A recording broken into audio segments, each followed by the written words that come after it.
Yo, what's up guys? So nagbabalik na naman tayo dito sa ating YouTube channel. Sa video na ito, ituturo ko sa inyo kung paano natin madidelete yung ating Facebook account. So kung nagsasawa na kayo sa inyong mga Facebook guys, so paano nga ba natin siya madidelete or madideactivate? So ayan guys, ituturo ko sa inyo yung video na yan. Kung bago pa lang sa aking YouTube channel, so huwag mong kalimutan mag-subscribe and hit mo na rin yung notification bell para updated ka sa mga ina-upload kong video.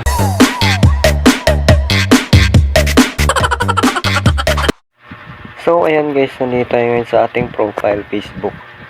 So ayan guys, punta lamang tayo dito sa tatlong guhit dito sa taas guys. Tapos scroll down lang natin, hahanapin natin tong settings and privacy. Tapos click natin to settings guys, dito sa taas. So ayan guys, pagka-click natin ng settings, may lalabas na ganito, back nyo lang. Tapos click nyo tong account center.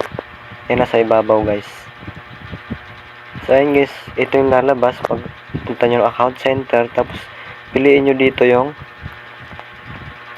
accounts, personal details. So ayan guys, pagka-pili nyo personal details, account ownership and control, piliin nyo yan guys. Tapos delete or deletion. So ayan guys, makikita nyo dito yung delete or deletion. Click nyo yan guys. So, fill up nyo lang dito guys.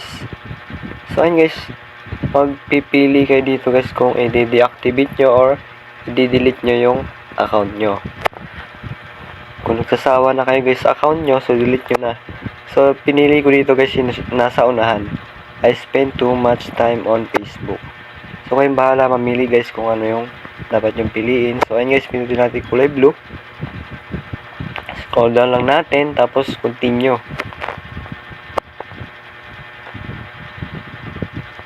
So ayan guys, click lang natin dito yung password. So continue natin. So ayan guys, delete account. Nakikita nyo dito. Click lang natin yung delete account guys.